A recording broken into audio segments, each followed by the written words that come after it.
British English has been going for hundreds and hundreds and hundreds of years, and it's a mixture of other languages.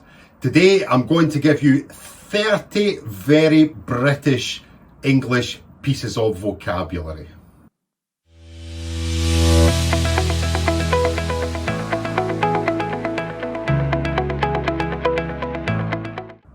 Hi, it's Ken here. Welcome back to my Get English Tips channel. If it's your first time here, glad to have you along. Welcome, and hopefully you'll enjoy it enough to subscribe and turn on notifications to get all the latest English lessons that will help you improve your English skills. Today's lesson is 30 pieces of vocabulary that are very British English. You maybe hear them if you go to the UK. So are you ready? Let's start. Gawp. Gawp. Gawp is a word when you're looking at something and you don't really know you're looking. It's just you're on automatic pilot. For example, someone is walking past and you look like this. Maybe your mouth is open, but you're totally unaware that you're looking at something. Sometimes if you're doing it, somebody might say to you, "What are you gawping at?" So gawp. Like that. Fortnight. Fortnight. Fortnight. Fortnight is a British English way of saying 2 weeks. For example, I'm going on holiday for a fortnight. I'm off on holiday for a fortnight. Fortnight, 2 weeks. Blabbermouth. Blabbermouth, mouth, blabber. To blabber is to talk a lot, yeah? So if someone is a blabbermouth, it means they are talking all the time and they are giving away someone's secrets. Maybe you didn't want them to say anything, but they say it. So you can say, "Stop being a blabbermouth." Why are you such a blabbermouth? Someone who talks all the time and tells little secrets. Numpty. Numpty. A numpty is someone who is perhaps a little bit clumsy. Maybe they are being a little bit silly. They've done something wrong by accident. We can say to them, "You're such a numpty."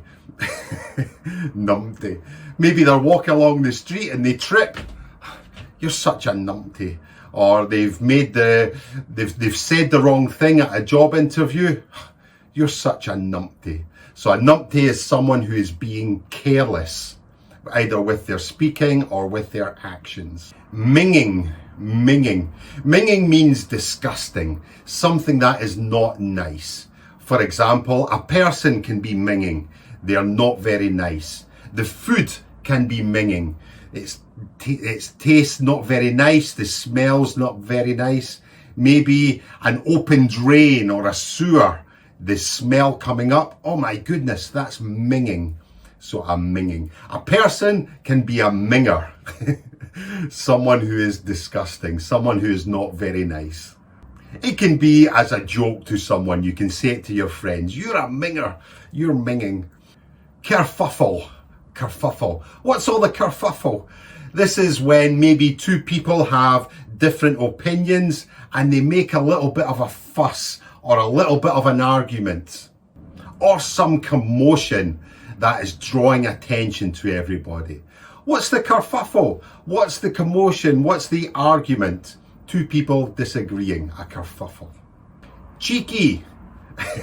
We usually use this with kids, with children, you know, who are a little bit naughty, but in a funny way.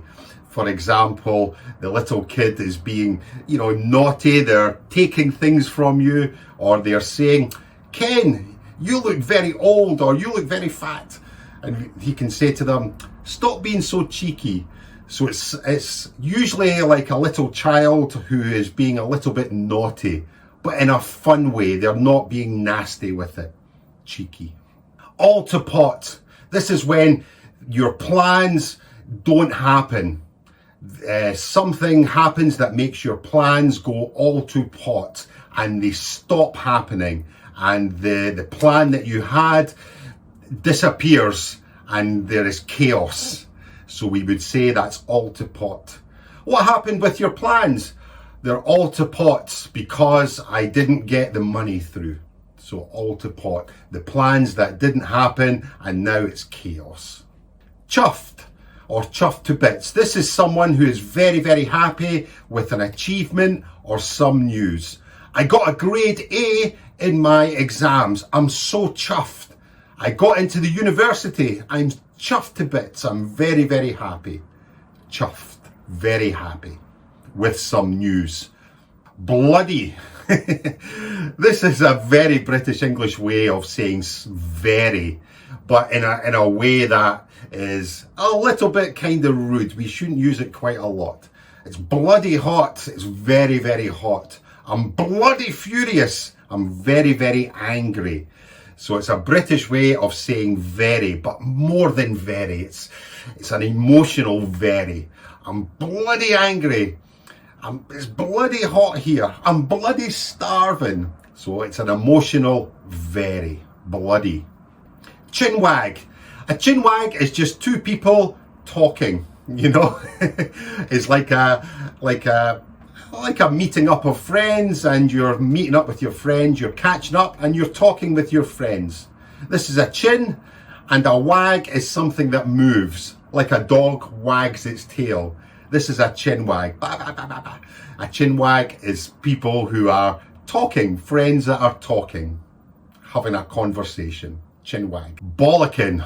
Oh, bollocking is when, I guess, somebody is really angry with you and they tell you they're angry. Maybe you're late for work and your boss gives you a bollocking. You've done something wrong at work, your boss gives you a bollocking. They tell you that you've done wrong and they're not happy with it. A bollocking. I got a bollocking from my boss earlier. A bollocking. Very strong word. A bollocking for someone that tells you they are not happy with you. You've done something wrong. Bum. A bum. In British English, a bum is your behind, your bottom. We call that a bum. I guess in American English, a bum is like a tramp. And you can bum around from place to place, and this just means that you're not settled. But in British English, a bum is your behind, your bottom. A bum. Sit on your bum. Bugger all. Bugger all is a strong way of saying nothing. Did you win the lottery? No, I got bugger all. I got nothing. If someone says bugger all, it means nothing. Zero. Zilch, nada, nothing, bugger all. What did you get when you went shopping in the town? Bugger all, it was too busy. How much money did you earn this week? Bugger all, I got nothing this week. So bugger all means zero, nothing. Quite a strong one as well. Gutted. Gutted means you're very, very disappointed. I'm gutted that I failed my exams. I'm gutted that I didn't get into university. I'm really disappointed. I guess it's the opposite of chuffed. So we've got chuffed, very happy at some news. Gutted, very unhappy or disappointed at some news. Do. In English, do is a noun and it means a party. Maybe a works party. I've got a works do on tonight. We have our wedding do, our wedding party. We have an engagement do, an engagement party. I'm having a birthday do, a birthday party. So do means a party. Narky. If someone's narky, it means they are very grumpy. Oh my God, I just don't want to do this. I'm fed up, I'm narky. So a narky is someone who is unhappy, is grumbling, is moaning. Narky. Stop being narky and be happy. Narky. Someone who's not very happy and complains a lot. Narky. You get narky when you're perhaps a little tired. You know, before you're tired, before you go to bed, oh, I'm so tired. And you get a little bit moody and narky. Dodgy. Dodgy in English means very suspicious. He's a dodgy character. I think he will steal from me. So dodgy is very suspicious. I don't trust him. Dodgy. I got some dodgy money on holiday. The money is not real, very suspicious. So dodgy is something that is not real, it's very suspicious. It's not a good thing. Dodgy. A fluke. A fluke is an opportunity that you weren't expecting and you were very lucky. My God, it was such a fluke that I got that job because I wasn't expecting it. I thought I didn't get it, but I knew the interviewer. Such a fluke. So a fluke is a lucky opportunity. A fluke. Lost the plot. If someone has lost the plot, it means they're going a bit crazy. They're very angry. They've lost the plot. My goodness, he's lost the plot. He's getting a bit crazy. He's lost the plot. Someone who is going a little bit crazy, a little bit angry. Gagging. If I'm gagging has a couple of meanings. Gagging could mean that you really want something. For example, I'm gagging for a holiday. I'm gagging for a cup of tea. I'm really wanting it. And gagging can also mean to be, I'm sick, I'm gagging. So it has two meanings, gagging. It can mean that you really want something, or it can mean that you are going to be vomit, you're going to be sick. Skive. If someone skives, it means they are lazy and avoids doing work. They are a skiver. So for example, you're at work and someone is sitting around on their chair. Stop being a skiver. You're skiving again. The boss is coming. So a skiver, or to skive, means to be lazy and avoid doing work. Cracking. Cracking means excellent. It was a cracking party. It was an excellent party. I had a cracking time. I had a really good time. So cracking means very good. The bee's knees means fantastic. The party, it was the bee's knees. It was fantastic. I think it comes from the word business. It's the business, which means it's very good. But we say sometimes bee's knees. It was the bee's knees. I had a really great time. It was the business. I had a really good time. So it just means bee's knees, or business just means a really good time. They wear the trousers. If someone wears the trousers in a relationship, it means they are the dominant person. So my wife wears the trousers. She's the dominant person in the relationship. She makes all the decisions. To wear the trousers. Very British. A dominant person in a relationship that makes all the decisions. Fancy something. I fancy a cup of tea. I fancy going on holiday. I fancy a sleep. It means I really want something. A friendly way to say I want something, or I would like something. It's a warm feeling. I fancy it. To want something. Tad. A little bit. It's a tad cold. It's a little bit cold. It's a tad, I'm a tad hungry. I'm a little bit hungry. But it means that there's going to be more hunger. It's a tad cold. I think it can be a little cold, or it's going to get more cold.